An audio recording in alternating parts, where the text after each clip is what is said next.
नमस्ते। तो UPSC podcast channel में आपका स्वागत है। आज हमारी इंडियन पॉलिटी सीरीज में हम चर्चा करेंगे चैप्टर 43 इलेक्शन कमीशन पर।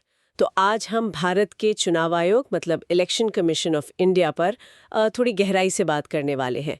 ये हमारे लोकतंत्र का एक बहुत ही इम्पोर्टेंट, एक फाउंडेशनल पिलर है ना? बिल्कुल। जरा सोचिए, दुनिया की सबसे बड़ी डेमोक्रेसी, इतने सारे वोटर्स, अगर एक मजबूत इंडिपेंडेंट चुनाव करवाने वाली बॉडी न हो तो क्या हाल होगा? मतलब वो तो फिर वो तो केओस हो जाएगा। कौन क्या कर रहा है पता ही नहीं चलेगा। एग्जैक्टली बिना अंपायर के मैच जैसा। बिल्कुल। और आज जो हम ये चर्चा कर रहे हैं इसका आधार हमारे संविधान के प्रोविजंस हैं और जो रेलेवेंट एक्ट्स हैं। हाँ, यही चीजें हैं जो इस संस्था की पूरी रूपरेखा, इसका फ्रेमवर्क तय करती हैं कि ये कैसे काम करेगा, क्या पावर्स होंगी, क्या लिमिट्स हैं। बेसिकली ये चुनाव कराने की रूल बुक है। सही कहा।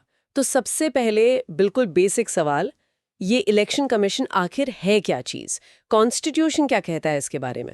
देखो, संविधान कहता है कि ये एक स्थायी मतलब परमानेंट और स्वतंत्र मतलब इंडिपेंडेंट बॉडी है। परमानेंट मतलब ये नहीं कि चुनाव आए तो बना दी, चुनाव गए तो खत्म। नहीं नहीं, बिल्कुल नहीं। ये हमेशा है, 24/7 365 दिन एक एस्टैब्लिश्ड इंस्टीट्यूशन है। और इंडिपेंडेंट का मतलब है कि किसी के दबाव में नहीं, ना सरकार, ना कोई पॉलिटिकल पार्टी, कोई इसे डिक्टेट नहीं कर सकता, with in the rules of course. अपना काम अपने हिसाब से, कानून के दायरे में। एग्जैक्टली। और इसका जो मेन काम है, जो आर्टिकल 324 में साफ साफ लिखा है, वो है देश में स्वतंत्र और निष्पक्ष फ्री एंड फेयर इलेक्शंस करवाना। फ्री एंड फेयर, ये दो शब्द बहुत जरूरी हैं। हाँ, बहुत जरूरी।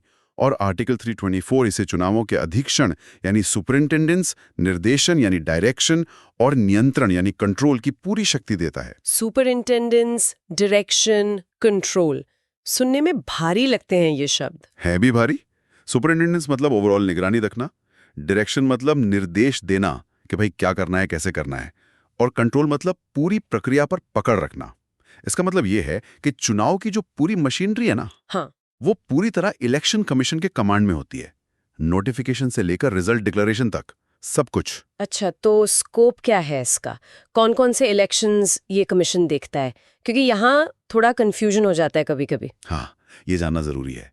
देखो, इसमें संसद यानी पार्लियामेंट के चुनाव, लोकसभा राज्यसभा दोनों, ठीक है। फिर राज्यों की विधानसभाएं स्टेट लेजिस्लेटिव असेंबलीज, ओके। और देश के राष्ट्रपति और उपराष्ट्रपति प्रेसिडेंट और वाइस प्रेसिडेंट के चुनाव, ये सब शामिल हैं। तो बेसिकली नेशनल और स्टेट लेवल के जो बड़े चुनाव हैं वो सब ईसीआई के पास हैं। हाँ बिल्कुल। और इसीलिए इसे एक अखिल भारतीय निकाय मतलब ऑल इंडिया बॉडी कहा जाता है। ये केंद्र सरकार और राज्य सरकारों दोनों के लिए कॉमन है। अच्छा। ऐसा नहीं कि सेंटर के लिए अलग, स्टेट्स के लिए अलग। हाँ, प्रेसिडेंट वीपी तो प्योरली सेंट्रल हैं, पर पार्लियामेंट और स्टेट असेंबलीज के लिए यही एक बॉडी है। ये हमारे फेडरल स्ट्रक्चर की खास बात है। पूरे देश में इलेक्शन प्रोसेस में यूनिफॉर्मिटी रहती है इससे। मतलब आप कहीं भी वोट दें, प्रोसेस फंडामेंटली ईसीआई ही गवर्न कर रहा। एग्जैक्टली। चाहे आप तमिलनाडु में हो या अरुणाचल में। लेकिन एक मिनट, यहाँ मेरा एक सवाल है जो शायद बहुत लोगों के मन में आता होगा। ये जो गली मोहल्ले वाले चुनाव होते, मतलब पंचायतों के, नगर पालिकाओं के, म्यूनिसिपैलिटीज के, क्या वो भी यही करवाता है? मुझे याद है मेरे शहर में म्युनिसिपल इलेक्शंस हुए थे तो मैंने पोस्टर्स पर स्टेट इलेक्शन कमीशन का नाम देखा था, ईसीआई का नहीं। आप बिल्कुल सही पॉइंट उठा रही हैं।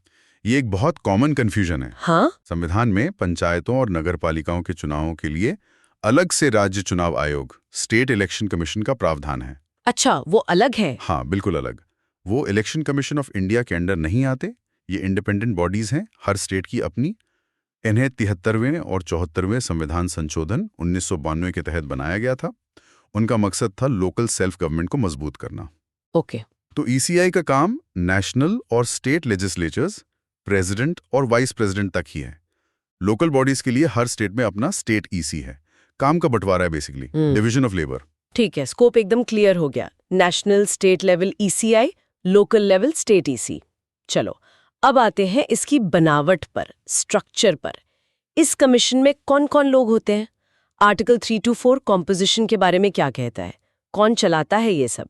देखो, आर्टिकल 324 कहता है कि चुनाव आयोग में एक मुख्य चुनाव आयुक्त होंगे, चीफ इलेक्शन कमिश्नर यानी सीईसी द बॉस कह सकते हैं। और साथ में उतने अन्य चुनाव आयुक्त इलेक्शन कमिश्नर्स यानी ईसीज हो सकते हैं, जितने राष्ट्रपति समय समय पर जरूरी समझें और तय करें। अच्छा, मतलब संख्या फिक्स नहीं है। राष्ट्रपति डिसाइड करेंगे। हाँ, संविधान ने नंबर फिक्स नहीं किया है। राष्ट्रपति जरूरत के हिसाब से ईसीज की संख्या तय कर सकते हैं। ये फ्लेक्सिबिलिटी रखी गई है। और इन सब की नियुक्ति अपॉइंटमेंट कौन करता है?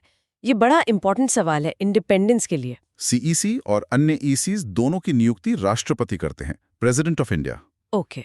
और जब एक से ज्यादा आयुक्त होते हैं, जैसे आजकल है, एक सीईसी और 2 ईसीज, तो टीम का लीडर कौन होता है? कमीशन का चेयरपर्सन? हाँ, जब अन्य चुनाव आयुक्त नियुक्त होते हैं तो जो सीईसी होते हैं वो आयोग के अध्यक्ष, चेयरमैन के रूप में काम करते हैं। ठीक है, मतलब वो मीटिंग्स वगैरह प्रिसाइड करते होंगे, काम कोऑर्डिनेट करते होंगे। बिल्कुल, एडमिनिस्ट्रेटिव हेड की तरह। भले ही पावर्स बराबर हों, जो हम आगे देखेंगे, पर चेयरमैनशिप सीईसी के पास होती है। अच्छा, क्या इनकी मदद के लिए और भी लोग होते हैं?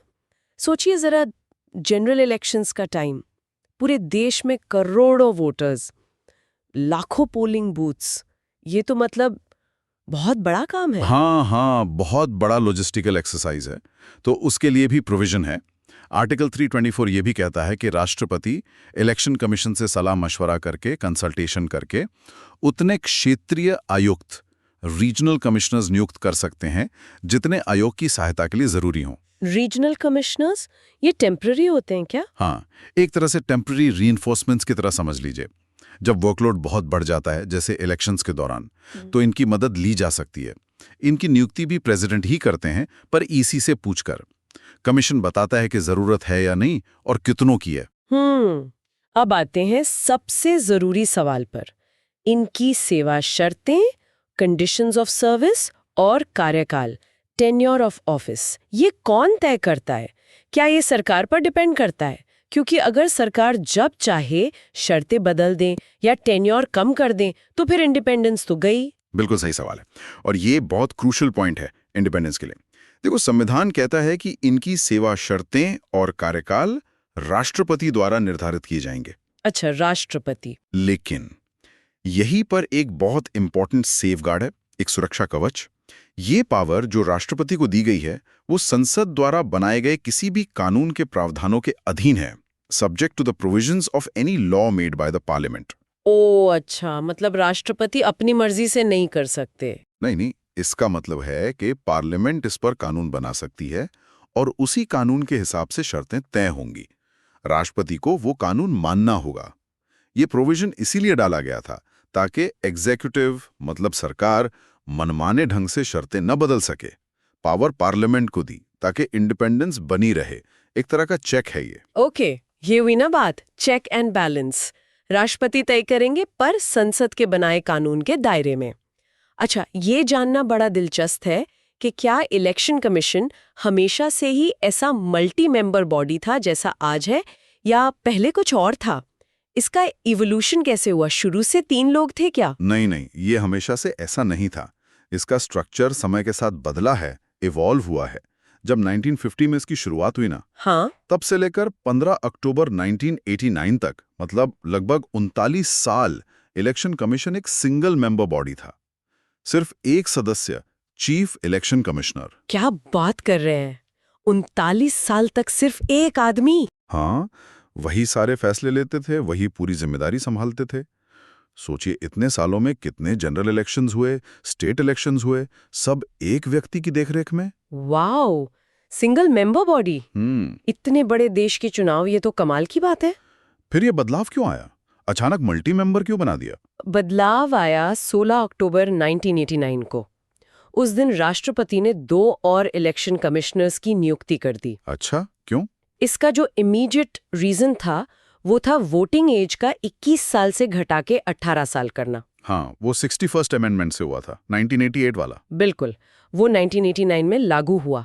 अब सोचिए, रातों रात करोड़ों नए युवा वोटर्स बन गए। हाँ, वोटर बेस एकदम से बढ़ गया होगा। बहुत ज्यादा। तो जाहिर है आयोग का काम भी कई गुना बढ़ गया। नई वोटर लिस्ट्स बनाना, उन्हें अपडेट करना, पोलिंग बूथ्स बढ़ाना, सिक्योरिटी देखना, सब कुछ स्केल अप करना पड़ा। तो इस बड़े हुए वर्कलोड को संभालने के लिए इसे मल्टी मेंबर बॉडी बना दिया गया। 1 CEC प्लस 2 ECs, 3 सदस्य हो गए। अच्छा, तो काम बढ़ा इसलिए टीम बढ़ाई, मेक सेंस, ये तो लॉजिकल है। लेकिन मैंने सुना है कि ये 3 मेंबर वाला सिस्टम ज्यादा दिन चला नहीं, कुछ गड़बड़ हो गई थी। हाँ, ये भी सही है। ये पहला मल्टी मेंबर सेटअप ज्यादा लंबा नहीं चला। कुछ ही महीनों बाद जनवरी 1990 में सरकार एक ऑर्डिनेंस लाई और इन 2 एडिशनल ईसीज के पदों को अबॉलिश कर दिया, खत्म कर दिया। अरे खत्म कर दिया? हाँ, और इलेक्शन कमीशन फिर से अपनी पुरानी स्थिति में, मतलब सिंगल मेंबर बॉडी, सिर्फ सीईसी में वापस आ गया। लेकिन क्यों? पहले वर्कलोड के लिए लाई फिर हटा दिया? अब ये क्यों हुआ, इस पे अलग अलग बातें हैं। कुछ लोग मानते हैं कि पॉलिटिकल रीजंस थे, कुछ कहते हैं एडमिनिस्ट्रेटिव एफिशिएंसी का मामला था, कोऑर्डिनेशन नहीं हो पा रहा था। खैर जो भी हो, नतीजा ये हुआ कि स्ट्रक्चर फिर बदल गया, बैक टू स्क्वायर वन। अरे ये तो बड़ा अजीब ट्विस्ट था। पॉलिटिक्स में भी क्या क्या होता है। फिर वापस मल्टी मेंबर कब बना? क्योंकि आज तो हम जानते हैं कि ये मल्टी मेंबर ही है। ये हुआ अक्टूबर 1993 में।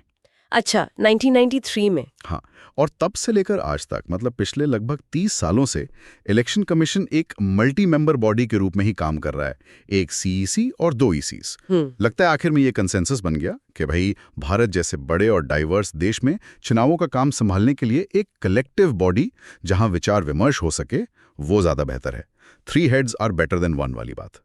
सही है। ठीक है, तो अब हमारे पास एक स्टेबल स्ट्रक्चर है, एक सीईसी और 2 ईसीज। अब इनकी सेवा शर्तों और कामकाज के बारे में जो नियम है उस पर आते हैं। आपने पहले बताया था कि संसद ने कानून बनाया है। वो स्पेसिफिक कानून क्या है और उसमें क्या इंपॉर्टेंट बातें हैं? हाँ, वो कानून है The Election Commission Conditions of Service of Election Commissioners and Transaction of Business Act 1991। इसे 1993 में अमेंड भी किया गया था जब कमीशन दोबारा मल्टी मेंबर बना। ये एक्ट इनकी सर्विस कंडीशंस, सैलरी, टेन्योर और सबसे इंपॉर्टेंट कमीशन के कामकाज का तरीका, मतलब डिसीजंस कैसे लिए जाते हैं, ट्रांजैक्शन ऑफ बिजनेस, उसको डिटेल में बताता है। ओके, तो इसमें सबसे महत्वपूर्ण प्रोविजंस क्या हैं? खासतौर पर सीईसी और बाकी ईसीज के बीच पावर डायनामिक्स को लेके। क्या सीईसी के पास ज्यादा पावर्स होती हैं? चीफ जो लगा है नाम में। नहीं, यहीं पर एक बहुत महत्वपूर्ण बात है जो अक्सर लोग गलत समझते हैं। इस एक्ट के अनुसार चीफ इलेक्शन कमिश्नर और दोनों अन्य इलेक्शन कमिश्नर्स के पास शक्तियां बराबर होती हैं, इक्वल पावर्स। सीरियसली? बिल्कुल बराबर। उनका वेतन, सैलरी, भत्ते, अलाउंसेस और दूसरे पर्क्विजिट्स वो भी एक समान होते हैं। और मजे की बात यह है कि ये सब किसके बराबर होते हैं? सुप्रीम कोर्ट के जज के बराबर। वाओ, सुप्रीम कोर्ट जज के बराबर स्टेटस। हाँ, ये सिर्फ सैलरी की बात नहीं है, ये उनके स्टेटस, उनकी इंडिपेंडेंस को दर्शाता है। सो फंक्शनली ये एक सिस्टम ऑफ इक्वल्स है। चीफ का डिजिग्नेशन बस एडमिनिस्ट्रेटिव कोऑर्डिनेशन के लिए है, डिसीजन मेकिंग पावर में कोई सुपीरियरिटी नहीं है। ये तो बहुत इंटरेस्टिंग है। मतलब नाम चीफ है पर पावर्स बाकी 2 जितनी, सैलरी, पर्क्स सब बराबर, वो भी एससी जज के लेवल का। ये तो एकदम कोलिजियल सेटअप हुआ। तो फिर अगर किसी मुद्दे पर तीनों में सहमति ना बने, मान लो कोई मुश्किल फैसला लेना है और 2-1 का स्प्लिट हो जाए, तो फैसला कैसे होता है? क्या सीईसी का वोट ज्यादा गिना जाता है? कोई वीटो पावर है सीईसी के पास? नहीं, सीईसी का वोट ज्यादा वजन नहीं रखता, कोई वीटो पावर नहीं है। एक्ट बिल्कुल साफ कहता है कि अगर सीईसी और अन्य 2 ईसीज के बीच किसी मुद्दे पर मतभेद होता है, डिफरेंस ऑफ ओपिनियन होता है, तो मामला आयोग द्वारा बहुमत, मेजॉरिटी से तय किया जाता है। Majority rules, exactly. वही डेमोक्रेटिक प्रिंसिपल जो इलेक्शंस में होता है, 1 person 1 vote, वो कमीशन के अंदर भी लागू होता है। जिधर ज्यादा वोट वही फैसला माना जाएगा। अगर 2-1 का स्प्लिट है तो 2 वाला व्यू माना जाएगा, भले ही सीईसी माइनॉरिटी में क्यों ना हो। Fair enough. इससे इंटरनल डेमोक्रेसी बनी रहती है कमीशन में, कोई एक व्यक्ति डोमिनेट नहीं कर सकता। अब इनके कार्यकाल, टर्म ऑफ ऑफिस की बात करते हैं। कितना लंबा होता है, कब तक ये पद पर रहते हैं? सिक्योरिटी ऑफ टेन्योर बहुत जरूरी है इंडिपेंडेंस के लिए। बिल्कुल, टेन्योर की सिक्योरिटी बहुत जरूरी है। एक्ट के अनुसार सीईसी और ईसीज दोनों ही 6 साल की अवधि के लिए पद धारण करते हैं। 6 साल? हाँ, या फिर 65 वर्ष की आयु प्राप्त करने तक, until they attain the age of 65 years, इनमें से जो भी पहले हो, whichever is earlier। अच्छा, whichever is earlier वाला क्लॉज है। हाँ, जैसे अगर कोई 62 साल की उम्र में अपॉइंट होता है तो वो सिर्फ 3 साल ही काम कर पाएगा, क्योंकि 65 पर रिटायर होना होगा, 6 साल का टर्म पूरा नहीं होगा। और अगर कोई 55 साल की उम्र में अपॉइंट होता है तो वो पूरे 6 साल काम करेगा, क्योंकि 65 की एज लिमिट 6 साल के बाद आएगी। ये काफी लंबा और सिक्योर टेन्योर माना जाता है। मकसद यही है कि वो बिना किसी डर या दबाव के लॉन्ग टर्म विजन के साथ काम कर सकें। और क्या वे इससे पहले पद छोड़ सकते हैं?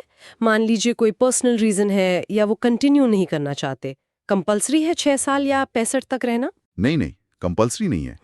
वे किसी भी समय राष्ट्रपति को अपना इस्तीफा रेजिग्नेशन लिखकर पद छोड़ सकते हैं। यह ऑप्शन हमेशा रहता है। तो ये थी चुनाव आयोग की संरचना, स्ट्रक्चर, उसकी शक्तियों का कॉन्स्टिट्यूशनल बेसिस, आर्टिकल 324, और समय के साथ उसकी बनावट में हुए ये दिलचस्प बदलाव, सिंगल मेंबर से मल्टी मेंबर, फिर वापस सिंगल, और आखिर में फिर मल्टी मेंबर तक का सफर। हाँ, हमने ये भी समझा कि कैसे एक्ट के जरिए सीईसी और ईसीज की शक्तियां और स्टेटस बराबर हैं, फैसले मेजॉरिटी से होते हैं, उन्हें एससी जज के बराबर स्टेटस और एक लंबा सिक्योर टेन्योर मिलता है ताकि वो इंडिपेंडेंटली काम कर सकें। बिल्कुल।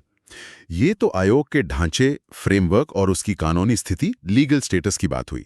हमने देखा कि संविधान और 1991 का एक्ट मिलकर इसकी कॉम्पोजिशन और इंटरनल वर्किंग को कैसे शेप करते हैं, the what and how of its structure. लेकिन कहानी यही खत्म नहीं होती।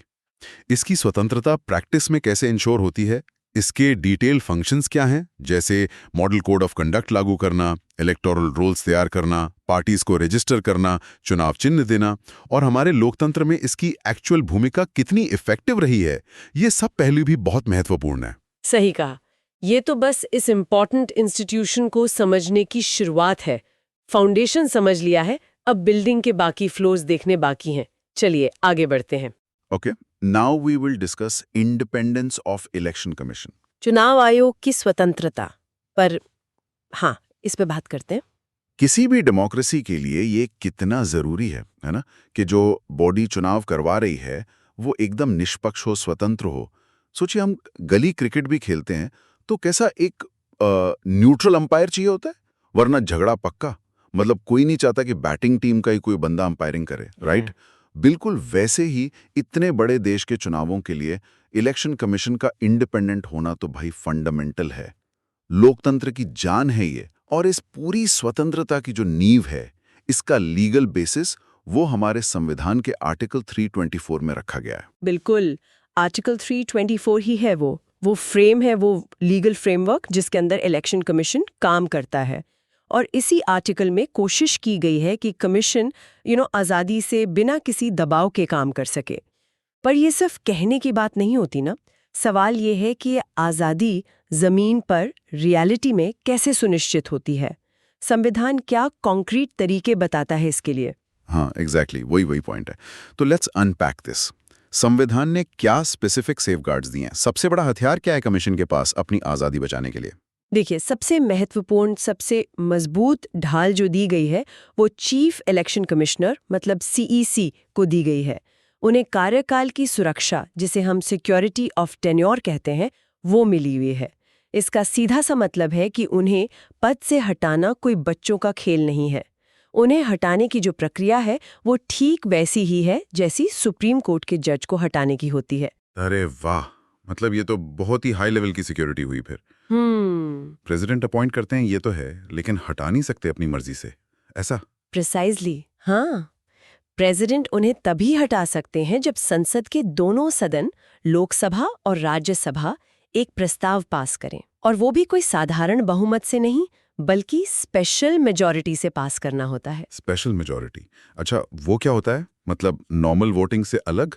हाँ, काफी अलग और मुश्किल। स्पेशल मेजॉरिटी का मतलब है सदन की जो कुल सदस्यता है, टोटल मेंबरशिप, उसका बहुमत, एब्सोल्यूट मेजॉरिटी। और साथ ही उस दिन जितने सदस्य उपस्थित हैं और मतदान कर रहे हैं, उनका कम से कम 2/3 बहुमत। तो ये डबल रिक्वायरमेंट पूरा करना आसान नहीं होता है। काफी मुश्किल है। और सिर्फ वोटिंग ही काफी नहीं है शायद, कोई ग्राउंड्स भी तो होंगे हटाने के लिए? बिल्कुल। सिर्फ 2 ही आधार दिए गए हैं संविधान में, साबित कदाचार, प्रूव्ड मिसबिहेवियर, या अक्षमता, इनकैपेसिटी। मतलब ऐसा नहीं हो सकता कि सरकार को लगे कि भाई ये सीईसी हमारे पसंद के फैसले नहीं ले रहे तो चलो हटाने की प्रक्रिया शुरू कर दो। नहीं, पहले ये साबित करना होगा संसद में कि उन्होंने कोई गंभीर गड़बड़ी की है, कोई मिसबिहेव किया है, या वो अब काम करने में फिजिकली या मेंटली सक्षम नहीं है, और ये साबित होना चाहिए। इसी वजह से ये कहा जाता है कि सीईसी प्रेसिडेंट की प्लेजर पर पद धारण नहीं करते। सरकारें आती जाती रहती हैं, लेकिन सीईसी की कुर्सी तब तक सुरक्षित है जब तक वो संविधान के दायरे में सही काम कर रहे हैं। हाँ, ये तो बिल्कुल वैसा हो गया जैसे किसी सरकारी नौकरी में परमानेंट होना बनाम किसी प्राइवेट कंपनी में कॉन्ट्रैक्ट पर होना। कॉन्ट्रैक्ट वाले को हमेशा एक डर सा लगा रहता है कि बॉस खुश नहीं तो नौकरी खतरे में, लेकिन परमानेंट वाले को हटाने के लिए एक पूरी लंबी प्रोसेस फॉलो करनी पड़ती है। तो सीईसी के पास ये परमानेंसी वाला कवच है। हाँ बिल्कुल, और यही कवच उन्हें वो हिम्मत देता है कि वो बिना किसी डर या पक्षपात के निष्पक्ष होकर कड़े फैसले ले सकें, भले ही वो फैसले उस समय की सरकार को पसंद ना आए। इंडिपेंडेंस के लिए ये बहुत बहुत जरूरी है। अच्छा, ये तो हुई हटाने की बात। ये तो बहुत स्ट्रांग सेफगार्ड है। और क्या है? और क्या प्रोटेक्शन दी गई है? दूसरा अहम सेफगार्ड है सीईसी की सर्विस कंडीशंस को लेके। एक बार उनकी नियुक्ति हो जाने के बाद उनकी जो सेवा शर्तें हैं, जैसे कि उनकी सैलरी, भत्ते, छुट्टियां वगैरह, उनमें कोई ऐसा बदलाव नहीं किया जा सकता जो उनके लिए नुकसानदायक हो, मतलब cannot be varied to his disadvantage. अच्छा, मतलब अपॉइंटमेंट के बाद उनकी तनख्वाह या दूसरी सुविधाएं कम नहीं की जा सकती। हाँ एग्जैक्टली, कम नहीं कर सकते। इसका मकसद ये है कि सरकार नियुक्ति के बाद उन पर किसी तरह का फाइनेंशियल प्रेशर ना बना सके। सोचिए, अगर ऐसा नियम ना हो तो सरकार शायद कह सकती है कि आप हमारी बात मानिए वरना आपकी फैसिलिटीज कम कर दी जाएंगी। ये रूल इसी संभावना को रोकता है। ये उनकी फाइनेंशियल ऑटोनॉमी, उनकी आर्थिक स्वतंत्रता सुनिश्चित करता है। जैसे सोर्स में वो 2018 का एक आंकड़ा था, उस वक्त सुप्रीम कोर्ट जज की सैलरी लगभग 2.5 लाख प्रति माह थी और सीईसी की सैलरी भी उसी के बराबर होती है। तो अपॉइंटमेंट के बाद सरकार इसे कम करके उन पर दबाव नहीं डाल सकती। ठीक है, ये भी काफी इंपॉर्टेंट पॉइंट है। फाइनेंशियल इंडिपेंडेंस भी जरूरी है। अच्छा, अब तीसरे सेफगार्ड पर आते हैं। कमीशन में तो सीईसी अकेले नहीं होते, उनके अलावा और भी इलेक्शन कमिश्नर्स ईसीज होते हैं और जरूरत पड़ने पर रीजनल कमिश्नर्स आरसीज भी अपॉइंट किए जाते हैं। उनके बारे में क्या व्यवस्था है? क्या उन्हें भी इतनी ही सिक्योरिटी मिलती है? देखिए, यहाँ एक बहुत महत्वपूर्ण न्यूआंस है, एक बारीक सा अंतर है जिसे समझना जरूरी है। संविधान ये कहता है कि जो अन्य इलेक्शन कमिश्नर्स हैं या रीजनल कमिश्नर्स हैं, उन्हें पद से हटाने के लिए चीफ इलेक्शन कमिश्नर की सिफारिश, उनकी रिकमेंडेशन जरूरी है। यानी प्रेसिडेंट उन्हें तभी हटा सकते हैं जब सीईसी ऐसा करने की सलाह दें। अच्छा, तो मतलब सीईसी की मर्जी के बिना उन्हें नहीं हटाया जा सकता। ये भी एक तरह की सिक्योरिटी हुई। थ्योरेटिकली हाँ, सीईसी की सिफारिश जरूरी है, लेकिन यहाँ एक लेकिन है। जो कार्यकाल की सुरक्षा, वो सिक्योरिटी ऑफ टेन्योर, जो सुप्रीम कोर्ट जज की तरह सीईसी को मिली है, वैसी ही सुरक्षा संविधान ने मूल रूप से बाकी कमिश्नर्स को नहीं दी थी।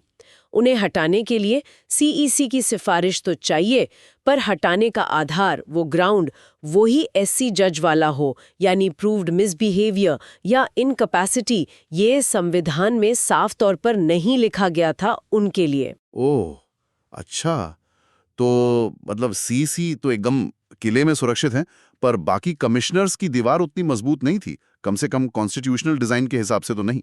ये तो थोड़ी मतलब अजीब सी बात लगती है। एक ही कमीशन के सदस्य हैं, पर सिक्योरिटी लेवल में इतना फर्क। बिल्कुल, और यहीं से एक सवाल उठता था, this raises an important question. क्या ये स्थिति बाकी कमिश्नर्स को सीईसी की तुलना में थोड़ा ज्यादा वल्नरेबल बनाती थी? क्या उन पर क्या कहते हैं, दबाव डालना सैद्धांतिक रूप से आसान था? ये एक चिंता का विषय हमेशा से रहा है, और इसी पहलू पर बाद में सुप्रीम कोर्ट ने भी गौर किया, जैसा कि हम आगे देखेंगे अनूप बारनवाल केस में। तो ये प्रोटेक्शंस तो हैं, काफी मजबूत भी लगते हैं, खासकर सीईसी के लिए। ऐसा लगता है कि संविधान बनाने वालों ने काफी सोच समझकर ये व्यवस्था बनाई थी, है ना? और वक्त के साथ कुछ नई चुनौतियां सामने आती हैं, कुछ पुरानी कमियां ज्यादा साफ दिखने लगती हैं। संविधान के इस फ्रेम में भी कुछ ऐसे एरियाज हैं जहां या तो संविधान चुप है या थोड़ी एम्बिग्विटी है, जिन्हें हम फ्लॉज या कमियां कह सकते हैं। अच्छा, फ्लॉज भी हैं। जैसे कि कौन सी कमियां हैं इस सिस्टम में, ये जानना जरूरी है। पहली कमी जो अक्सर पॉइंट आउट की जाती है वो ये है कि संविधान इलेक्शन कमीशन के सदस्यों, चाहे वो सीईसी हो या ईसीज, के लिए कोई स्पेसिफिक क्वालिफिकेशंस निर्धारित नहीं करता। ये नहीं बताता कि उनके पास कोई लीगल बैकग्राउंड होना चाहिए या एडमिनिस्ट्रेटिव अनुभव जरूरी है या जुडिशियल बैकग्राउंड हो या कोई मिनिमम एजुकेशनल क्वालिफिकेशन चाहिए। ऐसा कुछ नहीं लिखा। सीरियसली? मतलब टेक्निकली कोई भी बन सकता है? इसके लिए कोई डिफाइंड क्राइटेरिया ही नहीं है इस संविधान में। संविधान में नहीं है। अब इसका मतलब ये नहीं कि किसी को भी उठाकर बना दिया जाता है, ऐसा नहीं है। ट्रेडिशनली एक परंपरा सी बन गई है कि सीनियर सिविल सर्वेंट्स, खासकर आईएएस ऑफिसर्स को ही इन पदों पर नियुक्त किया जाता रहा है। लेकिन संविधान में स्पेसिफिक क्वालिफिकेशंस का न होना थियोरेटिकली दरवाजे खोलता है ऐसी नियुक्तियों के लिए जो शायद सिर्फ मेरिट या एक्सपर्टीज पर आधारित न हो। सोचिए, जैसे किसी बड़े मल्टी स्पेशलिटी हॉस्पिटल का सीईओ उसे बना दिया जाए जिसका ना तो मेडिकल फील्ड से कोई लेना देना हो, ना ही बड़े ऑर्गेनाइजेशन चलाने का अनुभव हो, सिर्फ इसलिए कि वो किसी मंत्री का खास आदमी है। अब ऐसा शायद होता ना हो इलेक्शन कमीशन में, पर क्वालिफिकेशन की रिक्वायरमेंट न होना ये सवाल तो उठाता ही है कि नियुक्ति का आधार हमेशा सूटेबिलिटी और कॉम्पिटेंस ही है या कुछ और भी हो सकता है। हाँ, ये बात तो है, सोचने वाली बात है। क्वालिफिकेशंस तो होनी चाहिए थी शायद। और दूसरी कमी क्या है? दूसरी बात, संविधान ने सदस्यों का कार्यकाल, टर्म ऑफ ऑफिस भी तय नहीं किया है। ये नहीं बताया कि वो कितने साल के लिए पद पर रहेंगे, 4 साल, 5 साल, 6 साल, कुछ नहीं। क्या बात कर रही हैं? टर्म ही फिक्स नहीं है कॉन्स्टिट्यूशन में, फिर कैसे तय होता है कि कौन कब तक रहेगा? हाँ, संविधान इस पर पूरी तरह चुप है। हालांकि बाद में संसद ने कानून बनाकर और परंपरा के जरिए ये तय हो गया है। अब जो प्रैक्टिस है वो ये है कि सीईसी और ईसीस का कार्यकाल 6 साल का होता है या 65 वर्ष की आयु तक, जो भी पहले पूरा हो जाए तब तक होता है। लेकिन ये व्यवस्था संविधान में नहीं बल्कि बाद के कानून में है, पार्लियामेंट के एक्ट में है। संविधान का इस इतने महत्वपूर्ण बिंदु पर चुप रहना ये एक तरह की स्ट्रक्चरल एम्बिग्युइटी पैदा करता है। आइडियल तो यही होता कि संविधान खुद ही कार्यकाल स्पष्ट कर देता, जिससे किसी तरह की अनिश्चितता की गुंजाइश ही न रहती। तो समझ गया, मतलब बाद में इसे कानून से ठीक किया गया, पर मूल संविधान में ये गैप था। ओके। और तीसरा फ्लॉ वो क्या है? वो ये है कि संविधान रिटायर होने वाले चुनाव आयुक्तों को रिटायरमेंट के बाद सरकार द्वारा कोई दूसरी नियुक्ति, कोई फर्दर अपॉइंटमेंट देने से रोकता नहीं है। मतलब एक सीईसी या ईसी रिटायर होने के बाद किसी राज्य का गवर्नर बन सकता है या किसी सरकारी आयोग का अध्यक्ष बन सकता है या कोई और पद स्वीकार कर सकता है जो सरकार उन्हें ऑफर करे। इस पर कोई रोक नहीं है। हाँ, ये मुद्दा तो मैंने भी काफी सुना है, न्यूज में आता रहता है। इस पर चिंता क्यों जताई जाती है? क्या प्रॉब्लम है इसमें? चिंता का जो मेन कारण है वो है परसेप्शन ऑफ इम्पार्शियलिटी, मतलब निष्पक्षता का बोध। सवाल ये उठता है कि क्या रिटायरमेंट के बाद सरकारी पद मिलने की संभावना किसी आयुक्त को उसके कार्यकाल के दौरान सटली, मतलब अप्रत्यक्ष रूप से प्रभावित कर सकती है? क्या वो सरकार को खुश रखने की कोशिश कर सकता है इस उम्मीद में कि रिटायरमेंट के बाद कोई अच्छी पोस्टिंग मिल जाए? इसे ऐसे समझिए जैसे कोई बहुत इंपॉर्टेंट क्रिकेट मैच चल रहा है, फाइनल मैच है, और अंपायर को पता है कि जीतने वाली टीम का जो बोर्ड है वो उसे मैच के बाद अपनी क्रिकेट एकेडमी का डायरेक्टर बना सकता है। अब हो सकता है कि अंपायर पूरी ईमानदारी से 100% फैसले ले, लेकिन अगर कोई 50-50 वाला फैसला, कोई बॉर्डरलाइन डिसीजन जीतने वाली टीम के पक्ष में जाता है तो शक की गुंजाइश तो बनी जाती है ना। हाँ बिल्कुल, लोग सोचेंगे ही। लोग सोच सकते हैं कि कहीं अंपायर फ्यूचर प्रोस्पेक्ट से प्रभावित तो नहीं हो गया। इलेक्शन कमीशन के साथ भी यही परसेप्शन का सवाल है। जरूरी है कि कमीशन न सिर्फ निष्पक्ष हो बल्कि निष्पक्ष दिखे भी, लोगों का भरोसा बना रहे। ये बहुत जरूरी है। बिल्कुल सही पॉइंट है, भरोसा ही तो सब कुछ है डेमोक्रेसी में। तो इन सब चिंताओं और कमियों को देखते हुए क्या कुछ हुआ है हाल फिलहाल में, कोई सुधार? हाँ बिल्कुल। इन्हीं मुद्दों को एड्रेस करने के लिए सुप्रीम कोर्ट ने 2023 में एक बहुत महत्वपूर्ण फैसला दिया। केस का नाम था अनूप बरानवल बनाम यूनियन ऑफ इंडिया। कोर्ट का मकसद था इलेक्शन कमीशन की स्वतंत्रता और निष्पक्षता को और मजबूत करना और उसे बाहरी दबावों, खासकर कार्यपालिका एग्जीक्यूटिव के हस्तक्षेप से बचाना। अच्छा, अनूप बरानवल केस 2023, क्या कहा सुप्रीम कोर्ट ने? सबसे बड़ा बदलाव क्या सुझाया कोर्ट ने? सबसे बड़ा और सबसे ज्यादा चर्चित निर्देश जो था वो नियुक्ति प्रक्रिया, अपॉइंटमेंट प्रोसेस को लेकर था।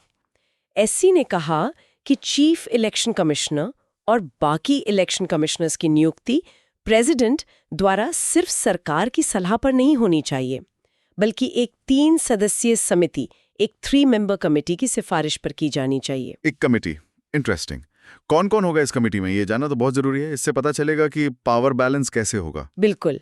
एससी ने बहुत स्पष्ट रूप से बताया कि इस कमेटी में कौन होगा।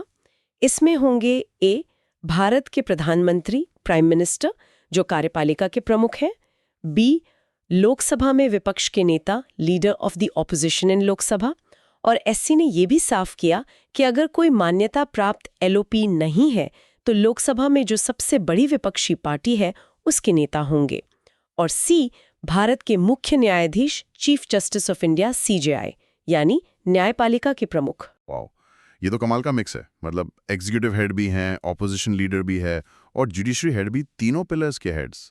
एग्जैक्टली यही सुप्रीम कोर्ट का इरादा था। If we connect this to the bigger picture, ये कमेटी असल में शक्ति संतुलन, पावर बैलेंस का एक प्रयास है। एससी ने महसूस किया कि नियुक्ति प्रक्रिया में सिर्फ कार्यपालिका का दबदबा नहीं होना चाहिए, इसमें विपक्ष की आवाज भी शामिल हो और न्यायपालिका का पर्सपेक्टिव भी हो। मकसद ये है कि नियुक्ति प्रक्रिया पर सिर्फ कार्यपालिका का एकाधिकार न रहे, बल्कि एक कंसल्टेशन प्रोसेस हो जिसमें विचार विमर्श हो, ताकि ज्यादा बैलेंस्ड और आम सहमति वाले नाम सामने आए। उम्मीद ये है कि इससे कमीशन की क्रेडिबिलिटी और बढ़ेगी। ये नियुक्ति की चाबी सिर्फ सरकार के हाथ से निकालकर एक ऐसी तिजोरी में रखने जैसा है जिसमें सरकार, विपक्ष और न्यायपालिका तीनों की चाबियां लगेंगी, तब जाकर वो खुलेगी। हाँ, ये तो बहुत बड़ा, बहुत सिग्निफिकेंट कदम है। सुनने में तो बहुत पॉजिटिव लग रहा है। और क्या निर्देश दिए कोर्ट ने इस केस में? दूसरा निर्देश जुड़ा था अन्य इलेक्शन कमिश्नर्स को हटाने के तरीके से। याद है हमने बात की थी कि संविधान में उन्हें सीईसी जितनी सुरक्षा नहीं मिली थी। हाँ, बिल्कुल, कि उन्हें हटाने के लिए सीईसी की सिफारिश तो चाहिए, पर ग्राउंड एससी जज वाला हो ये जरूरी नहीं था। राइट। इसी कमी को देखते हुए एससी ने कहा कि ये वांछनीय है, डिजायरेबल है, मतलब ये बेहतर होगा कि अन्य इलेक्शन कमिश्नर्स को हटाने के आधार भी वही होने चाहिए जो चीफ इलेक्शन कमिश्नर के हैं, यानी सुप्रीम कोर्ट के जज की तरह साबित कदाचार या अक्षमता के आधार पर ही उन्हें हटाया जा सके। अच्छा, तो मतलब अब ईसीस को भी हटाने के मामले में सीईसी के बराबर सिक्योरिटी देने की बात कही गई, पैरिटी लाने की कोशिश। हाँ बिल्कुल, सुरक्षा के मामले में बराबरी, पैरिटी लाने की बात कही, लेकिन इसमें एक छोटा सा पेच रखा गया, एक कंडीशन।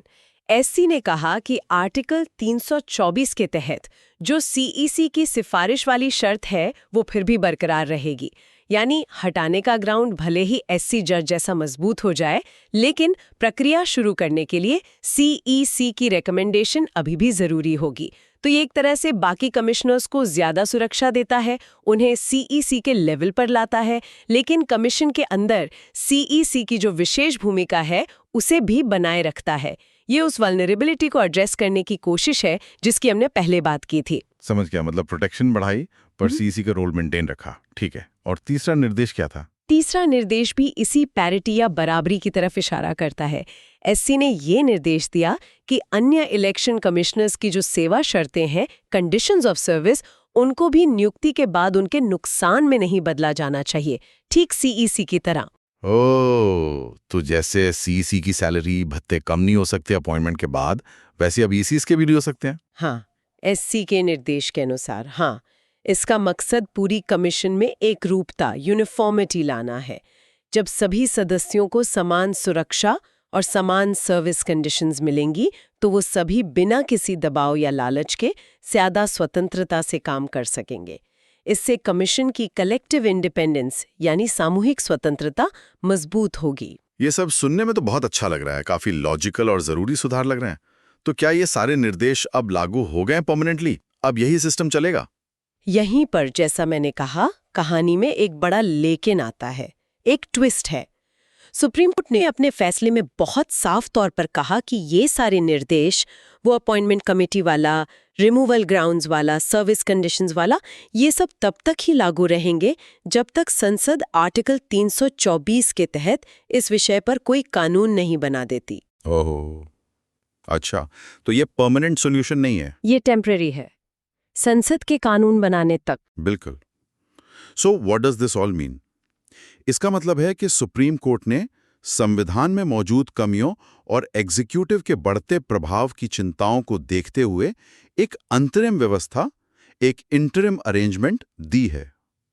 उन्होंने एक वैक्यूम फिल किया है जहां कानून या संविधान चुप था या एम्बिग्युअस था, लेकिन उन्होंने गेंद वापस संसद के पाले में डाल दी है। अंतिम जिम्मेदारी और शक्ति संसद की है कि वो आर्टिकल 324 के तहत एक विस्तृत और स्थायी कानून बनाए जिसमें नियुक्ति की प्रक्रिया, सदस्यों की योग्यता, कार्यकाल, हटाने की प्रक्रिया, सेवा शर्तें, इन सब पर स्पष्ट प्रावधान हों। जब तक संसद ऐसा कानून नहीं बनाती, तब तक एससी के निर्देश लागू रहेंगे। समझ गया। तो कुल मिलाकर तस्वीर ये बनती है कि हमारा संविधान इलेक्शन कमीशन की स्वतंत्रता के लिए कुछ मजबूत नींव के पत्थर तो रखता है, जैसे सीईसी का सिक्योरिटी ऑफ टेन्योर, जिसे हटाना बहुत मुश्किल है, ये बहुत बड़ी बात है।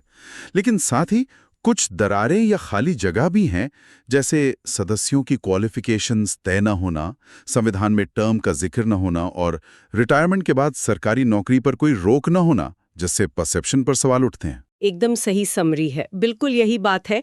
और सुप्रीम कोर्ट ने अनूप बरनवाल केस में हाल ही में इन दरारों को भरने की कोशिश की है। एक तरह से नियुक्ति प्रक्रिया को ज्यादा बैलेंस्ड बनाने के लिए कमेटी का सुझाव दिया और बाकी कमिश्नर्स को भी सीईसी के बराबर सुरक्षा और पैरिटी देने की बात कही। लेकिन साथ ही ये भी साफ कर दिया कि ये उनकी तरफ से एक टेम्पररी फिक्स है। असली काम संसद को करना है, एक मजबूत कॉम्प्रिहेंसिव कानून बनाकर। जाते जाते एक बात सोचने के लिए छोड़ती हूँ सबके लिए। हम ये कानूनी सेफगार्ड्स, नियुक्ति प्रक्रिया, हटाने के तरीके, इन सब की बात कर रहे हैं। ये सब बहुत ज़रूरी है, नो डाउट। लेकिन इन लीगल स्ट्रक्चर्स के अलावा स्वतंत्रता की परसेप्शन कितनी मायने रखती है? यानी आम नागरिक को, वोटर को कितना महसूस होता है कि इलेक्शन कमीशन वाकई में स्वतंत्र और निष्पक्ष है, चाहे कानून कुछ भी कहता हो। ये परसेप्शन वोटर के भरोसे को, उसके ट्रस्ट को कैसे अफेक्ट करता है? और क्या आज की इस हाइपर पॉलिटिकल दुनिया में किसी संस्था का राजनीतिक प्रभाव से पूरी तरह इंसुलेट होना, पूरी तरह अछूता रहना, क्या ये संभव भी है?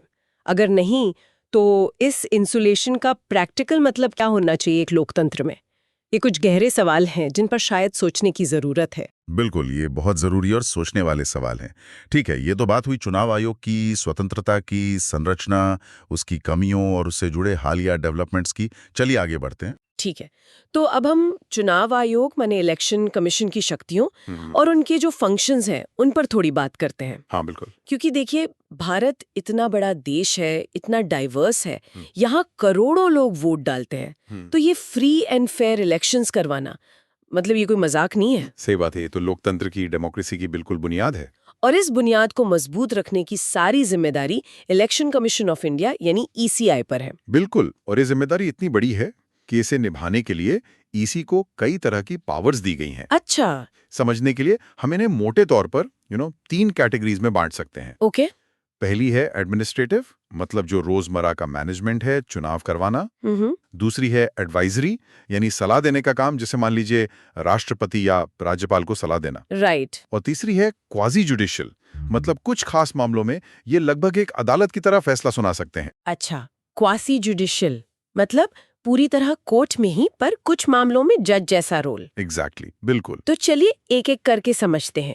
सबसे पहले उन कामों की बात करते हैं जो शायद चुनाव की एकदम नींव रखते हैं कि भाई कौन कहाँ वोट देगा और कौन वोट दे भी सकता है। हाँ बिल्कुल। इसमें पहला आता है, आपने सुना होगा, डिलिमिटेशन, मतलब चुनाव क्षेत्रों की सीमाएं तय करना। हाँ, ये सुनने में बड़ा टेक्निकल सा लगता है, डिलिमिटेशन। हाँ, लगता है, पर है बड़ा बेसिक। जैसे मान लीजिए एक शहर है, तो कौन सा मोहल्ला, कौन सा गांव किस एमपी या एमएलए के चुनाव क्षेत्र में आएगा। जैसे स्कूल में क्लास सेक्शन बांटते हैं ना। हाँ हाँ, बिल्कुल वैसा ही। बस वैसे ही कॉन्स्टिट्यूएंसीज बांटी जाती हैं। पर ये सीमाएं हमेशा एक जैसी क्यों नहीं रहती, बदलती क्यों हैं? देखिए, ये कोई पत्थर की लकीर नहीं है। समय के साथ आबादी बदलती है, कहीं बहुत बढ़ जाती है, कहीं शायद कम हो जाए। अब सोचिए, अगर हम 50 साल पुरानी बाउंड्रीज पे ही चुनाव कराते रहें तो क्या होगा? हो सकता है किसी एक एमपी के क्षेत्र में 5 लाख वोटर हों और किसी दूसरे के में 25 लाख। अरे बाप रे, ये तो गड़बड़ हो जाएगी। मतलब रिप्रेजेंटेशन में नाइंसाफी। बिल्कुल। इसी नाइंसाफी को रोकने के लिए और 1% 1 वोट 1 वैल्यू के प्रिंसिपल को बनाए रखने के लिए समय समय पर इन सीमाओं को रीड्रॉ करना पड़ता है। अच्छा। इसके लिए संसद ने डिलिमिटेशन कमीशन एक्ट्स बनाए हैं, जैसे 1952 में, फिर 1962, 1972 और हाल ही में 2002 में। ओके। ये कमीशन लेटेस्ट सेंसस के डेटा के आधार पर ये सीमाएं तय करता है। ये काफी सेंसिटिव प्रोसेस भी होता है, क्योंकि इससे पॉलिटिकल फॉर्च्यून्स पर असर पड़ सकता है। समझ गए। अच्छा, सीमाएं तय हो गईं। अब अगला कदम क्या है? अगला कदम है वोटर लिस्ट तैयार करना और उसे लगातार अपडेट करते रहना, जिसे इलेक्टोरल रोल कहते हैं। हाँ, ये तो हम सब जानते हैं, वोटर आईडी कार्ड। हाँ, वो इसी से जुड़ा है। ये ईसी का जिम्मा है कि ये लिस्ट एकदम एक्यूरेट हो। एक्यूरेट मतलब ये कि जो भी नागरिक 18 साल का हो गया है और वोट देने के योग्य है, उसका नाम लिस्ट में जुड़े। जिनकी मृत्यु हो गई है या जो अपना पता बदलकर कहीं और शिफ्ट हो गए हैं, उनका नाम लिस्ट से हटे। ये तो बहुत जरूरी है। जरूरी तो है, पर चैलेंज भी बहुत बड़ा है।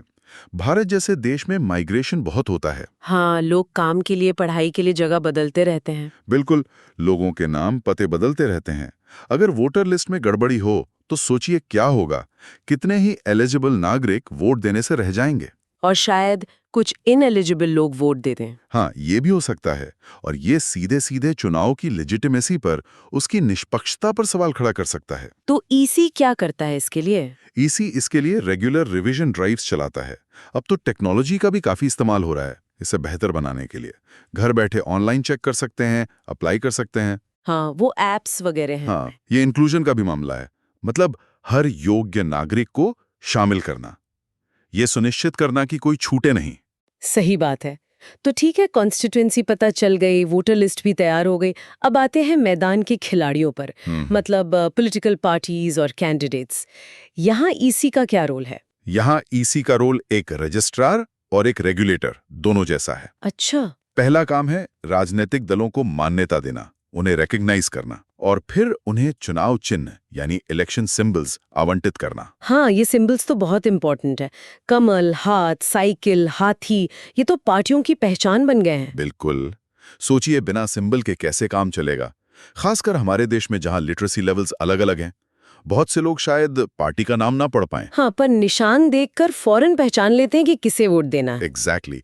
तो ये सिंबल्स वोटर कन्वीनियंस के लिए, आसानी के लिए क्रूशल हैं। और क्या ईसी सिर्फ सिंबल्स देता है या कोई झगड़ा हो तो भी सुलझाता है? हाँ, ये भी एक अहम बात है।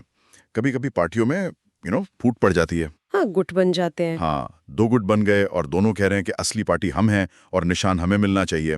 जैसे कभी-कभी परिवार में प्रॉपर्टी पे झगड़ा हो जाता है ना। बिल्कुल बिल्कुल, दुकान मेरी है ने मेरी है। हाँ, कुछ वैसा ही। ऐसे में ईसी को फैसला करना पड़ता है कि असली पार्टी कौन है और सिंबल किसे मिलेगा।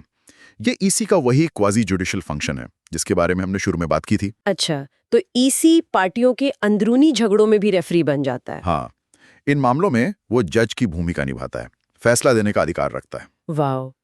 और उम्मीदवारों के लिए, मतलब कैंडिडेट्स के लिए ईसी क्या करता है? उम्मीदवारों के लिए ईसी का काम नॉमिनेशन स्टेज पर बहुत अहम हो जाता है। नॉमिनेशन मतलब जब वो पर्चा भरते हैं चुनाव लड़ने के लिए? हाँ बिल्कुल। जब कोई कैंडिडेट चुनाव लड़ने के लिए अपना नॉमिनेशन पेपर फाइल करता है, तो ईसी के अधिकारी उसकी बारीकी से जांच करते हैं, जिसे स्क्रूटनी कहते हैं। क्या चेक करते हैं उसमें? कई चीजें। क्या उम्मीदवार की उम्र सही है, मतलब जो मिनिमम एज रिक्वायरमेंट है वो पूरी हो रही है? क्या वो लीगली क्वालिफाइड है चुनाव लड़ने के लिए? कहीं उसे किसी कानून के तहत डिस्क्वालीफाई तो नहीं किया गया? और सबसे जरूरी, क्या उसने अपनी संपत्ति, अपनी देनदारियों और अपने क्रिमिनल बैकग्राउंड अगर कोई है तो उसकी सारी जानकारी एफिडेविट में दी है?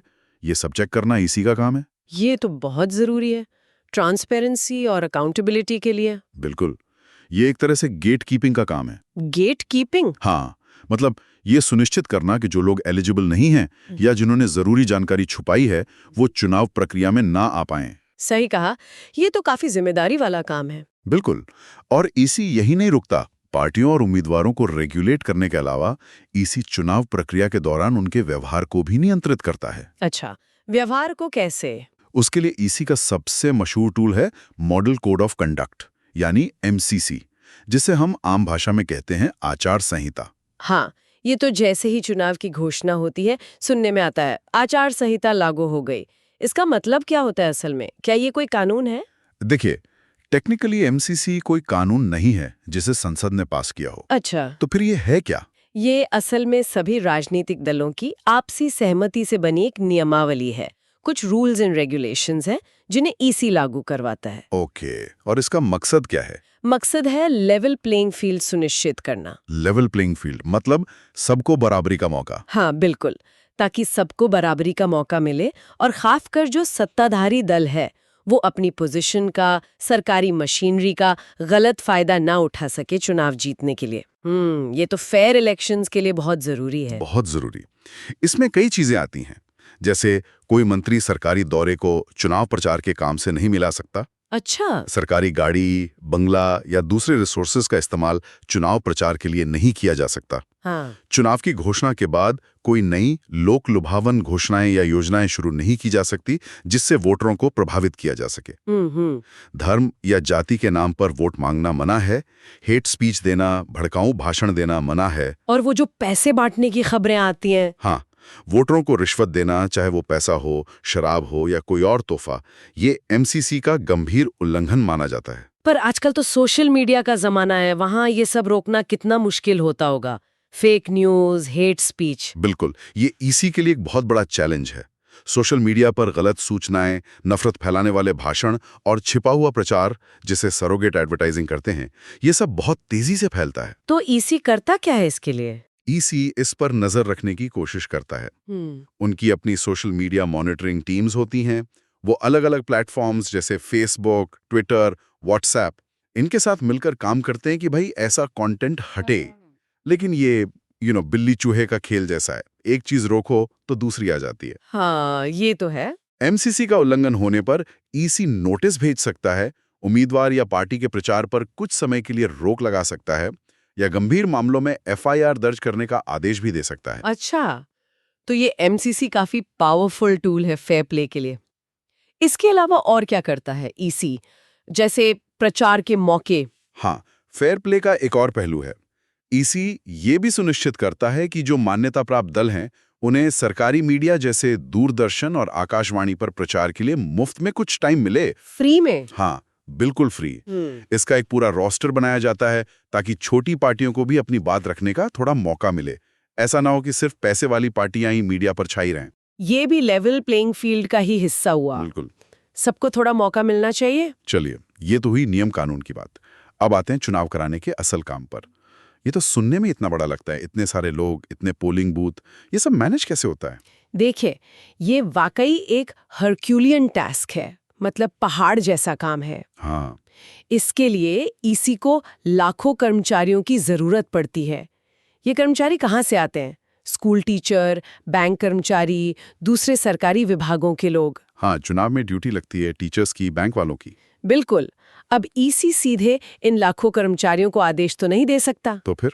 तो ईसी राष्ट्रपति, अगर लोकसभा या राष्ट्रपति उपराष्ट्रपति का चुनाव है, या राज्यपाल अगर विधानसभा का चुनाव है, से अनुरोध करता है कि भाई चुनाव कराने के लिए हमें इतने स्टाफ की जरूरत है, कृपया उपलब्ध कराएं। अच्छा, मतलब सरकार से मदद मांगते हैं। हाँ, और सबसे महत्वपूर्ण बात यह है कि चुनाव की अवधि के दौरान ये सारा स्टाफ, चाहे वो किसी भी विभाग का हो, वो ईसी के कंट्रोल और सुपरविजन में काम करता है। अपने ओरिजिनल डिपार्टमेंट के नहीं? नहीं, उस दौरान वो पूरी तरह से ईसी के मातहत होते हैं। उनकी तैनाती, उनके काम सब ईसी तय करता है। ये ईसी की इंडिपेंडेंस सुनिश्चित करने के लिए बहुत जरूरी है। अरे वाह, मतलब चुनाव के टाइम पर देश की एक बहुत बड़ी सरकारी मशीनरी सीधे ईसी के अंडर काम करती है। हाँ, बिल्कुल। और ईसी का काम सिर्फ स्टाफ मांगना नहीं है, उन्हें पूरे चुनाव तंत्र का, पूरी इलेक्शन मशीनरी का पर्यवेक्षण करना है, उसे सुपरवाइज करना है। सुपरवाइज मतलब शुरू से आखिर तक, वोटर लिस्ट बनने से लेकर नामांकन, फिर पोलिंग के दिन की व्यवस्था, वोटों की गिनती और नतीजों की घोषणा तक, सब पर पैनी नजर रखना। यह सुनिश्चित करना कि सब कुछ नियमों के अनुसार निष्पक्ष तरीके से हो। इसके लिए वो क्या करते हैं? इसके लिए ईसी ऑब्जर्वर्स नियुक्त करते हैं। ये आमतौर पर सीनियर आईएएस, आईपीएस या इंडियन रेवेन्यू सर्विस के अफसर होते हैं। अच्छा, बाहर से अफसर आते हैं। हाँ, उन्हें जिलों और कॉन्स्टिट्यूएंसीज में भेजा जाता है। उनका काम होता है देखना कि कहीं कोई गड़बड़ी तो नहीं हो रही, एमसीसी का पालन हो रहा है या नहीं, कहीं वोटरों को डराया धमकाया तो नहीं जा रहा। वो एक तरह से जमीन पर ईसी की आंख और कान की तरह काम करते हैं। पर मान लीजिए कहीं सच में बड़ी गड़बड़ी हो गई, जैसे पहले सुनते थे बूथ कैप्चरिंग हो गई या बहुत हिंसा हो गई, तब ईसी क्या कर सकता है? ये ईसी की सबसे ताकतवर शक्तियों में से एक है।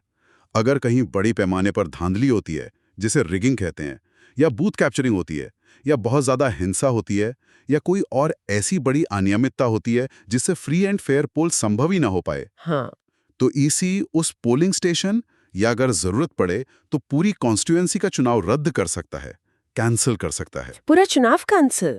हाँ, और वहां फिर से चुनाव कराने का, रीपोल का आदेश दे सकता है।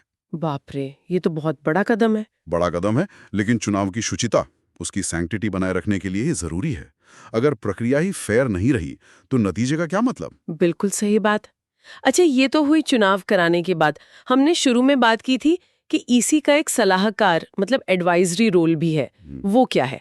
खासकर एमपीज और एमएलएस की अयोग्यता, डिस्क्वालिफिकेशन को लेकर। हाँ, देखिए, संविधान के तहत अगर कोई मौजूदा एमपी है, मतलब चुनाव जीत चुका है, और उसके बाद उसकी डिस्क्वालिफिकेशन का कोई सवाल उठता है। चुनाव जीतने के बाद किस आधार पर? कई आधार हो सकते हैं, पर एक आम आधार है ऑफिस ऑफ प्रॉफिट का मामला।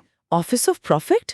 ये क्या होता है? इसका मतलब है कि क्या उस सदस्य ने सांसद या विधायक रहते हुए कोई ऐसा सरकारी पद संभाला है जिससे उसे कोई आर्थिक लाभ या फायदा मिल रहा हो और कानूनन ऐसा करना मना हो। अच्छा, मतलब एमपी एमएलए रहते हुए कोई और फायदे का सरकारी पद नहीं ले सकते? हाँ, कुछ अपवादों को छोड़कर, तो अगर ऐसा कोई मामला सामने आता है किसी एमपी के खिलाफ, तो राष्ट्रपति उस मामले को ईसी की राय के लिए भेजते हैं। और एमएलए के मामले में? एमएलए के मामले में राज्य का राज्यपाल मामले को ईसी के पास भेजता है। फिर ईसी क्या करता है? ईसी मामले की पूरी जांच करता है, सुनवाई करता है और फिर अपनी राय, अपनी ओपिनियन राष्ट्रपति या राज्यपाल को भेजता है। और ईसी की ये सलाह कितनी मायने रखती है? क्या सरकार इसे मानने के लिए बाध्य है? हाँ, यही खास बात है। संविधान साफ कहता है कि राष्ट्रपति या राज्यपाल, जैसा भी मामला हो, ईसी की राय के अनुसार ही कार्य करेंगे। मतलब इस मामले में ईसी की सलाह बाइंडिंग होती है, मानना जरूरी है। अच्छा, ये तो ईसी की स्वतंत्रता और महत्व को दिखाता है। बिल्कुल, ये एक अहम चेक एंड बैलेंस है। एक और सलाहकार भूमिका का जिक्र था जो प्रेसिडेंट्स रूल से जुड़ी है। हाँ, ये एक विशेष स्थिति में आती है। मान लीजिए किसी राज्य में प्रेसिडेंट्स रूल लगा हुआ है। आमतौर पर इसे 6 महीने के लिए लगाया जाता है और फिर 6-6 महीने तक के बढ़ाया जा सकता है।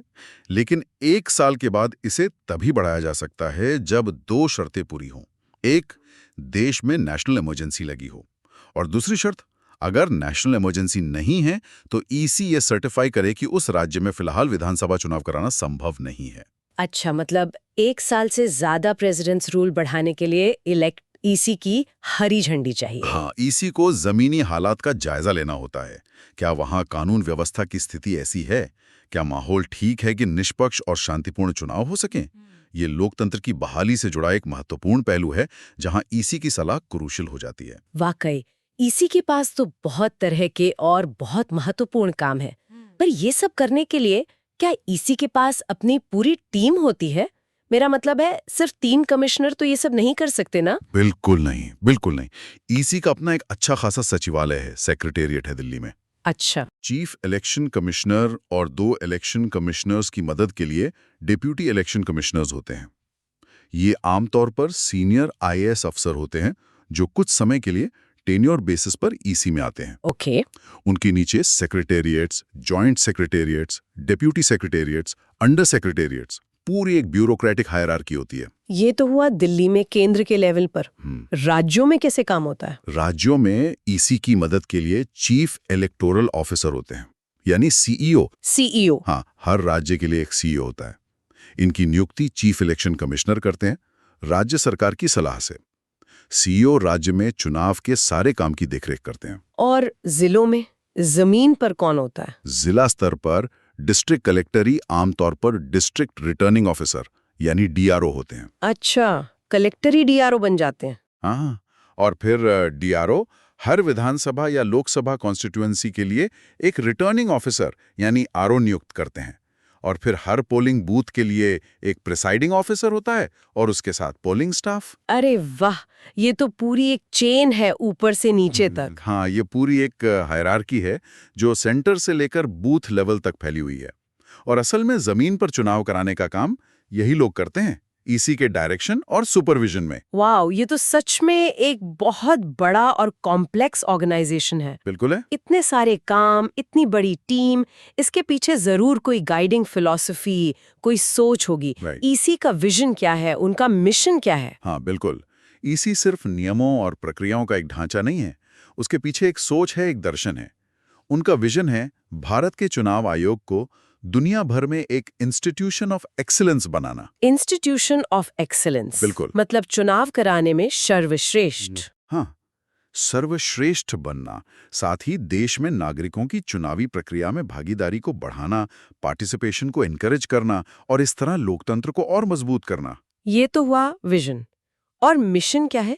किन उसूलों पर चलते हैं वो? मिशन में कुछ कीवर्ड्स हैं जो ईसी के काम का सार बताते हैं। पहला है इंडिपेंडेंस, स्वतंत्रता। दूसरा इंटेग्रिटी, सत्यनिष्ठा, ईमानदारी। तीसरा ऑटोनॉमी, स्वायत्तता, मतलब बिना किसी बाहरी दबाव के पूरी ईमानदारी और स्वतंत्रता से काम करना। ये तीनों बहुत जरूरी हैं। बिल्कुल। इसके साथ ही उनका मिशन है इलेक्शंस को एक्सेसिबल बनाना, यानी सबकी पहुंच में हो। इंक्लूसिव बनाना, मतलब समाज के हर वर्ग को, हर तबके को शामिल करना।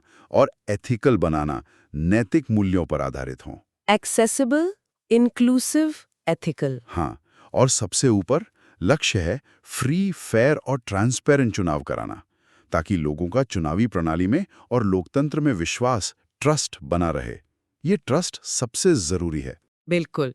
ये बातें सुनने में तो बहुत अच्छी लगती हैं, पर क्या ये सिर्फ कहने की बातें हैं या सच में कुछ गाइडिंग प्रिंसिपल्स हैं जिन्हें ईसी फॉलो करने की कोशिश करता है? नहीं, ईसी ने अपने लिए बाकायदा कुछ मार्गदर्शक सिद्धांत, गाइडिंग प्रिंसिपल्स तय किए हैं। ये करीब 10 सिद्धांत हैं। अच्छा, जैसे? पहला है संविधान के मूल्यों को अपहोल्ड करना। Equality, fairness, rule of law, मतलब संविधान सबसे ऊपर है। दूसरा, चुनाव उच्चतम मानकों के साथ कराना। क्रेडिबिलिटी, ट्रांसपेरेंसी, अकाउंटेबिलिटी, इम्पार्शियलिटी, मतलब चुनाव ऐसा हो जिस पर कोई उंगली ना उठा सके। राइट। तीसरा, हर एलिजिबल नागरिक की भागीदारी सुनिश्चित करना। एक वोटर सेंट्रिक अप्रोच अपनाना। Voter centric? हाँ, मतलब वोटर को केंद्र में रखना, उनकी सुविधा देखना। इसीलिए ईसी वो स्वीप जैसे वोटर अवेयरनेस प्रोग्राम चलाता है। हाँ, वो विज्ञापन आते हैं टीवी पे। हाँ, दिव्यांगों के लिए रैंप बनवाना, बुजुर्गों के लिए मदद की व्यवस्था करना, ये सब इसी का हिस्सा है। अच्छा, और भी हैं, जैसे सभी स्टेक होल्डर्स, मतलब राजनीतिक दल, वोटर, मीडिया, चुनाव अधिकारी, उम्मीदवार, आम जनता, सबसे एंगेज करना, बातचीत करना। टेक्नोलॉजी का भरपूर इस्तेमाल करना। जैसे ईवीएम आई, फिर वीवीपैट आया। हाँ, वीवीपैट से वो पर्ची निकलती है। हाँ, जिससे वोटर देख सकता है कि उसका वोट सही जगह गया है या नहीं। ये ट्रांसपेरेंसी की दिशा में एक बड़ा कदम था।